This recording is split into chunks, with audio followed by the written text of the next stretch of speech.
दोस्तों, क्या आप सभी लोगों को मालूम है कि भारत देश में पाई जाने वाली धूल मिट्टियों की वजह से किसी न किसी देश की इकोनॉमी चलती है। आखिर दोस्तों ऐसा कैसे हो जाता है?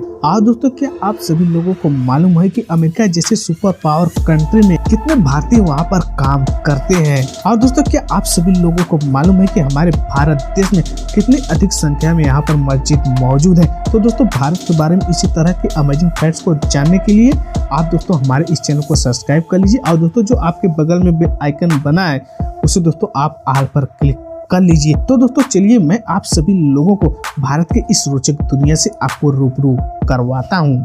Fact number 15। दोस्तों, जैसा कि आप सभी लोग जानते हैं कि हमारे भारत देश में कई प्रकार के यहाँ धर्म मौजूद है। तो दोस्तों जाहिर सी बात है, यहाँ पर कई प्रकार की सभ्यताएं, कई प्रकार के धार्मिक स्थल और दोस्तों कई प्रकार की भाषाएं भी मौजूद होंगी। और दोस्तों, क्या आपको मालूम है कि हमारे भारत देश में अन्य मुस्लिम देशों के अपेक्षा हमारे भारत देश में सबसे अधिक संख्या में यहाँ पर मस्जिद मौजूद है। अन्य इस्लामिक कंट्री के अपेक्षा हमारे भारत देश में लगभग 3 लाख की संख्या में यहाँ पर मस्जिद मौजूद है। तब पर भी दोस्तों इनको भारत माता की जय बोलने में इनको खुजली होती है। Fact number 14। दोस्तों, जैसा कि आप सभी लोग जानते हैं कि हमारे भारत देश में हिंदू धर्म को मानने वालों की संख्या सबसे अधिक है। तो दोस्तों जाहिर सी बात है, इनके धार्मिक स्थल भी सबसे अधिक मात्रा में होगी। और दोस्तों, क्या आपको मालूम है कि हमारे भारत देश में हर 12 साल के बाद यहाँ पर कुंभ मेले का आयोजन होता है। और दोस्तों इस कुंभ मेले में दुनिया के कोने कोने से लोग यहाँ पर आते हैं। इसीलिए दोस्तों कुंभ मेले को दुनिया का एकमात्र ऐसा त्योहार माना जाता है जिसे दोस्तों मनाने के लिए सबसे अधिक जनसंख्या में लोग यहाँ पर इकट्ठे होते हैं। अगर दोस्तों आप सैटेलाइट की इमेज देखेंगे तो दोस्तों आप हैरान रह जाएंगे। इतनी अधिक संख्या में किसी भी त्योहार को मनाने के लिए पूरे विश्व भर में कहीं पर इतने लोग इकट्ठे नहीं होते हैं। Fact number 13। जैसा कि दोस्तों आप सभी लोग फैक्ट नंबर 15 में ये जान गए हैं कि हमारे भारत देश में कितनी अधिक संख्या में यहाँ पर मस्जिद मौजूद है। पर दोस्तों कुछ लोगों के मन में ये सवाल आ रहा होगा कि भारत में आखिर कितनी संख्या में यहाँ पर मंदिर मौजूद है। तो दोस्तों मैं आपको बता दूं कि हमारे भारत देश में हिंदू धर्म को मानने वालों की संख्या इतनी अधिक है कि दोस्तों इस आंकड़े को सही बता पाना बड़ा ही मुश्किल हो जाता है। पर दोस्तों मैं आपके लिए एक अनुमान के मुताबिक मैं आपको बता दूं कि हमारे भारत देश में लगभग 10 लाख की संख्या में यहाँ पर मंदिर मौजूद है। और दोस्तों इनमें से 100 मंदिर ऐसे हैं जिनका दोस्तों सालाना चढ़ावा भारत देश के कुल बजट की योजना के बराबर होता है। Fact number 12। दोस्तों, जैसा कि मैंने आप सभी लोगों को बताया कि हमारे भारत देश में कितनी अधिक संख्या में यहाँ पर मंदिर मौजूद है, तो दोस्तों वहीं कुछ लोगों के मन में ये सवाल आ रहा होगा कि आखिर भारत में किसे सबसे पुराने मंदिर का दर्जा दिया जाता है, यानी दोस्तों पूरे विश्व भर में सबसे बड़ा धार्मिक भवन, धार्मिक स्थल किसे माना जाता है। तो दोस्तों जिन लोगों को नहीं मालूम है तो दोस्तों मैं उनको बता दूं कि विश्व का सबसे बड़ा धार्मिक भवन अंगकोर वाट हिंदू मंदिर को माना जाता है, जो कि दोस्तों इस समय में कंबोडिया में मौजूद है। और दोस्तों इस भव्य मंदिर का निर्माण 11वीं शताब्दी में किया गया था। Fact number 11। दोस्तों, जैसा कि आप सभी लोग जानते हैं कि हमारे भारत देश में जैसे हिंदू धर्म को मानने वाले लोग हैं, वैसे ही दोस्तों इस्लाम धर्म को मानने वाले भी लोग हमारे भारत देश में मौजूद हैं। पर दोस्तों क्या आपको मालूम है कि हमारे भारत देश जो दोस्तों भारत और दुनिया का दूसरा सबसे बड़ा धर्म है? तो दोस्तों मैं आपको बता दूं कि भारत के सबसे बड़े मुद्दों में से 3 तलाक को भी माना जाता है। पर दोस्तों क्या आपको मालूम है कि इस्लाम धर्म में ये कहीं भी नहीं लिखा गया है कि पत्नी को 3 बार तलाक बोलकर उसको छोड़ दो, बल्कि दोस्तों इस्लाम धर्म के अनुसार इसे गुनाह माना जाता है। Fact number 10। दोस्तों हमारे भारत देश में लॉकडाउन के दौरान सबसे अधिक संख्या में सांप सीढ़ियों का खेल खेला गया था।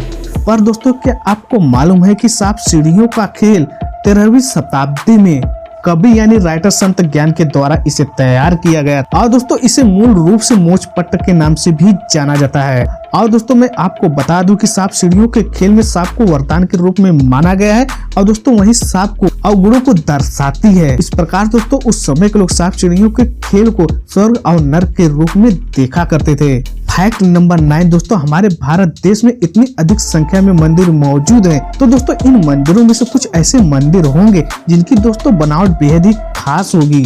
पर दोस्तों क्या आपको मालूम है कि विश्व का प्रथम ग्रेनाइट मंदिर हमारे भारत देश के तमिलनाडु के तंजौर में बृहदेश्वर मंदिर है। दोस्तों बृहदेश्वर मंदिर का जो चोटी है उसे दोस्तों 80 टन ग्रेनाइट से बनाया गया है। और दोस्तों इस मंदिर को 1004 एडी और 1005 एडी के दौरान राजा राज चोल के द्वारा महज 5 वर्षों में तैयार किया गया था। फैक्ट नंबर 8 दोस्तों, हमारे भारत देश के लोग इतने विद्वान और दोस्तों इतने बुद्धिमान थे, जब दोस्तों विश्व की कई संस्कृतियां यानी दोस्तों कई कल्चर 5000 साल पहले वो जंगलों में भटका करते थे, यानी दोस्तों वो घुमंतु वनवासी थे, तब दोस्तों हमारे भारतीयों ने सिंधु घाटी सभ्यता की हड़प्पा में इन्होंने नींव रखी। फैक्ट नंबर 7 दोस्तों, हमारे भारत देश में 4 ऐसे धर्म जिनमें के दोस्तों हिंदू, बौद्ध, जैन और सिख, ये भारत के 4 ऐसे धर्म हैं जिनका पालन दोस्तों इस पूरी दुनिया की 25% आबादी करती है। दोस्तों इस बात से ये पता चलता है कि हमारा भारत देश प्राचीन काल में पूरे विश्व भर में अपने नाम की टंका ये बजाती थी। फैक्ट नंबर 6 दोस्तों, कुछ लोगों के मन में ये सवाल आ रहा होगा कि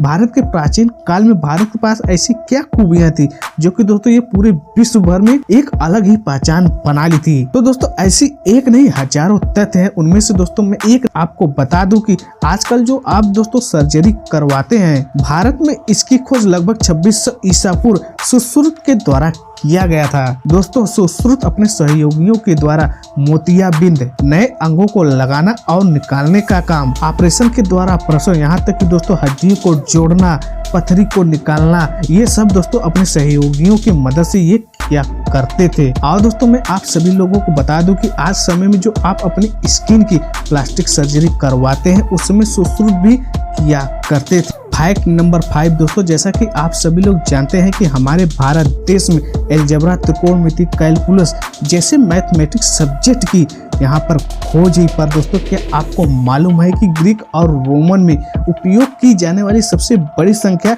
106 थी, पर दोस्तों हमारे भारत देश में 10 की घात 53 यानी दोस्तों 10 पावर 53 जितनी बड़ी संख्या का उपयोग किया जाता था, वो भी दोस्तों 5000 BC पूर्व ऐसा दोस्तों हमारे भारत देश में हुआ करता था। यानी दोस्तों इतनी अधिक बड़ी संख्या का उपयोग हमारे भारत देश में हुआ करता था। फैक्ट नंबर 4 दोस्तों, जैसा कि आप सभी लोग जानते हैं कि हमारी भारतीय नौसेना पूरे विश्व भर में अपनी लोहा मनवाती है, पर दोस्तों क्या आपको मालूम है कि नौसेना की खोज कैसे हुई थी? तो दोस्तों मैं आप सभी लोगों को बता दूं कि इसकी कहानी 6000 वर्ष पूर्व नौवहन कला की है, जो कि दोस्तों सबसे पहले सिंध नदी में नौगत के नाम से ये उत्पन्न हुआ।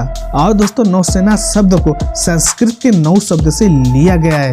ये रही दोस्तों हमारे भारतीय सेना की कुछ अमेजिंग फैक्ट्स। फैक्ट नंबर 3 दोस्तों, क्या आप सभी लोगों को मालूम है कि अमेरिका जैसे बड़े सुपर पावर देश में वहाँ पर जितने भी डॉक्टर हैं उनमें से दोस्तों 38% डॉक्टर हमारे भारतीय हैं। और दोस्तों मैं आपको बता दूं कि माइक्रोसॉफ्ट में 34% भारतीय हैं, IBM में 28% भारतीय हैं, और दोस्तों इंटेल में 17% कर्मचारी भारतीय ही काम करते हैं। और दोस्तों मैं आप सभी लोगों को बता दूं कि हमारा भारत देश 90 देशों को सॉफ्टवेयर बेचता है। और दोस्तों पेटीएम चिप का आविष्कार विनोद धाम ने किया था, जो कि दोस्तों आज के समय में दुनिया भर में जितने कंप्यूटर हैं इसी चिप के माध्यम से चलते हैं। फैक्ट नंबर 2 दोस्तों, आप सभी लोगों के मन में ये सवाल आ रहा होगा कि भारत के किस स्थान पर सबसे अधिक संख्या में सॉफ्टवेयर कंपनियां वहां पर मौजूद हैं। और दोस्तों मैं आप सभी लोगों को बता दूं कि भारत देश के बेंगलुरु शहर में 2500 से अधिक संख्या में यहाँ पर सॉफ्टवेयर की कंपनियां हैं, जिनमें कि दोस्तों 30,000 से अधिक वहाँ पर इंजीनियर्स काम करते हैं। और दोस्तों मैं आप सभी लोगों को बता दूं कि साबिर भाटिया ने हॉटमेल बनाई थी, जो कि दोस्तों इस दुनिया की नंबर 1 ईमेल का प्रोग्राम है। फैक्ट नंबर 1 दोस्तों, हमारे भारत देश में इतनी खूबियां यहाँ पर मौजूद है कि भारत के धूल की वजह से भी किसी न किसी देश की इकोनॉमी चलती रहती है। आखिर दोस्तों ऐसी क्या वजह है कि हमारे भारत देश में सबसे अधिक मात्रा में यहाँ पर धूल पाई जाती है? तो दोस्तों मैं आप सभी लोगों को बता दूं कि इसका वजह हमारे भारत देश का मानसून है, जो कि दोस्तों भारत देश के इस मिट्टी को फेविकोल की तरह चिपके इस सख्त मिट्टी को बरसात की बूंदें इसे ढीली कर देती हैं, इसे नरम कर देती हैं, जिसके दोस्तों कुछ दिनों के बाद ही इन स्थानों पर हरी भरी घासें उग आती हैं और दोस्तों इसके नीचे जो मिट्टी रहती है वो दोस्तों नरम हो जाती है। जैसे ही दोस्तों बरसात का सीजन खत्म होता है वैसे ही दोस्तों हरी भरी घासें खत्म हो जाती हैं और दोस्तों ये नरम मिट्टियां वैसे की वैसी पड़ी रह जाती हैं जो दोस्तों हवा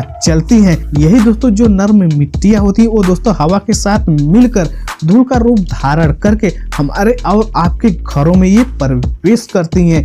इसी वजह से दोस्तों हमारे भारत देश में शैम्पू, कंडीशनर यानी कि दोस्तों धूल मिट्टी को साफ करने वाले डिटर्जेंट पाउडर का सबसे अधिक बिजनेस हमारे भारत देश में ही किया जाता है। यानी कि दोस्तों जो धूल मिट्टी को साफ करने का डिटर्जेंट पाउडर होता है उसका मार्केट सबसे बड़ा भारत देश को माना जाता है। इसीलिए दोस्तों जो भारत की धूल है वो दोस्तों किसी न किसी देश की इकोनॉमी को भी चलाती है। तो आप सभी लोगों को भारत के बारे में इस अमेजिंग फैक्ट्स को जानकर कैसा लगा हमको आप एक कमेंट करके जरूर बताइएगा।